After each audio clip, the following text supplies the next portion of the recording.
right, guys, what's going on? Welcome in. So lately there's been a lot of discussion over Breece Hall's future with the New York Jets, right? I think a lot of that has to do with Breece Hall's current contract, the emergence. Well, I shouldn't even say emergence because as Jets fans, we've seen Braelon Allen with the football in his hands.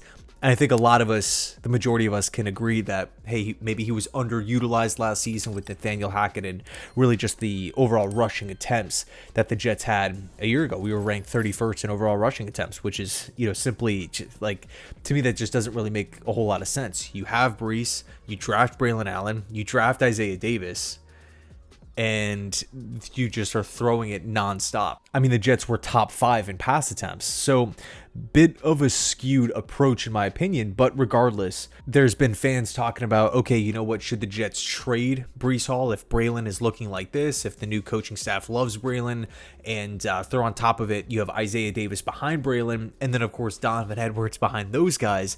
We're stacked. We're absolutely stacked at the running back position. You can technically list Andrew Beck as a fullback.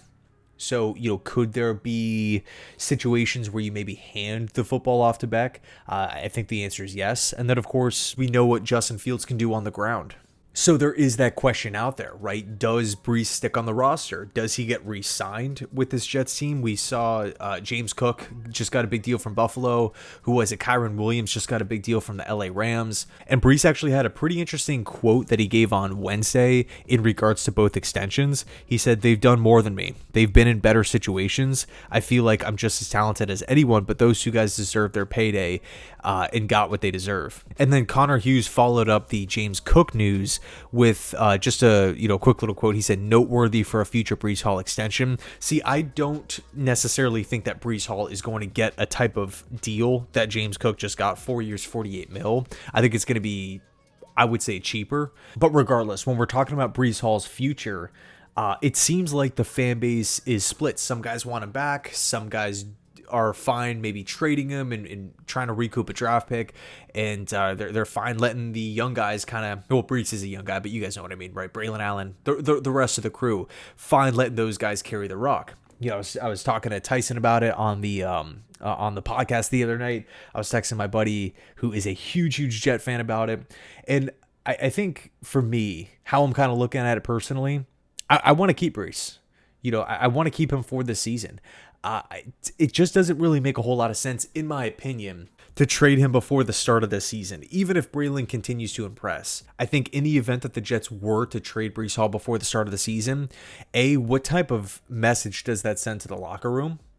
Like, you're getting ready to start the season. You shouldn't be subtracting a guy that you feel like, okay, this guy's a good player. Obviously, if you're trading him, another team wants his services. You're not really in this holdout situation either. He's out there, he's competing, he's practicing, and he was learning the offense. So you don't really feel like, okay, we got to offload this guy because he's not going to be ready for the start of the regular season, and he doesn't really have any reps in this new scheme or working with the OC or working with Fields. No, he's out there.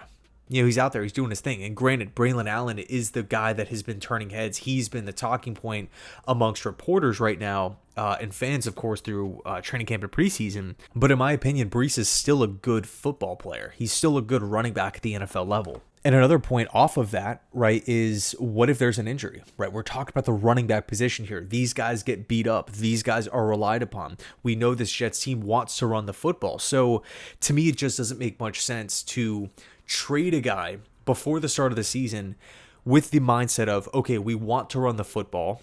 We have a multitude of good backs, but Breece Hall is arguably the best one up to date. He's been the most productive out of the bunch.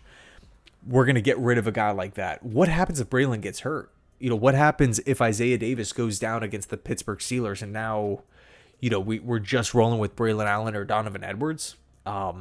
That to me, it just feels like, yes, running back is a strength. Yes, we have a lot of players there, but I don't want to slash talent on this side of the football, the offensive side of the football, if I don't necessarily have to. Again, I think it could send a weird message to the team. What if there's an injury? You can never really plan for those. You just have to be prepared if they do arise. The second question that I have here, what team out there is going to be trading away compensation to go land Breece Hall, given the current circumstance, which is Hall's on an expiring deal. So you're going to have to now pay this player, invest future money into this player, as well as we're literally coming off of one of the best running back draft classes in regards to prospects coming out of school, like overall talent level in NFL history. When you look at the sheer amount of talent of these guys, it is insane, right? Not to mention Ashton Genty and Omarion Hampton, 2 first-round running backs.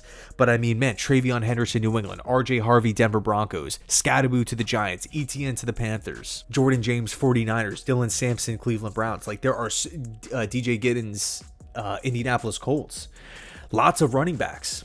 I mean, we all saw what Ollie Gordon, he was a 6th-round pick. We all saw what he did against the Chicago Bears. He looked pretty impressive. He looked like he belonged. So, even for the teams out there that could use some RB depth, a lot of these teams have already addressed it through the draft in the mid rounds to the late rounds. Understanding that environment plus a contract extension as well as giving away something, I just feel like that storm is just a little too rich for a lot of teams at this stage. Now, who knows if Saquon Barkley goes down, if Derrick Henry goes down with an injury in this next preseason game or something, maybe the conversation opens up. And now these teams are more likely to, or be more willing to get to dish out some compensation here, dish out a bigger contract for Hall. But until that point, it just feels like the suitors for Breece Hall are pretty slim. Maybe Dallas, maybe Washington. I'm not sure. I'm not sure. And off of that, right, the third question here, what would the compensation even look like? I find it very hard to believe that a team is going to be dishing out a 2nd-round pick, a 3rd-round pick for Breece Hall. Like, I just don't think that's happening. Given the circumstances, right? Because you could have argued, okay, well, if you really want a running back that bad to where you're going to be trading away compensation and you're going to, have to pay this guy, you could have just spent a 4th-rounder on a running back in this past class. So unless there's some sort of major injury to some star running back around the league, I just feel like a Breece Hall trade is unlikely at this point in time. If I'm the Jets, I'm looking at it as a positive, right? This is a good problem. We have too many good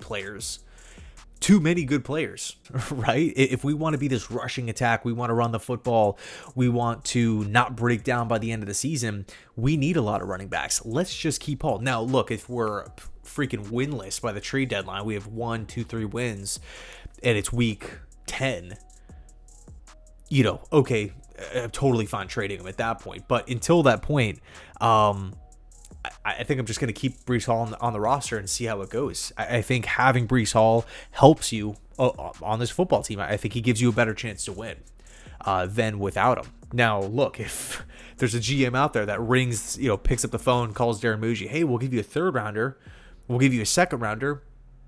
Okay, I might be a little bit more open to it, but I just don't feel like that's realistic as far as this day, right? Mid-August, late August here. Again, midway through the season, I don't know. I think we'll revisit it, but up until this point, I just don't really feel like it makes a ton of sense. I don't. And I love Braelon Allen. Do not get me wrong. I freaking love Braelon, man.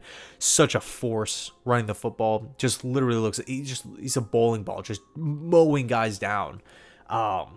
Such this physical presence, right? And also something else to keep in mind, both Aaron Glenn and Tanner Inkstrand are coming in from Detroit. What did Detroit do so well last season? Utilize multiple backs.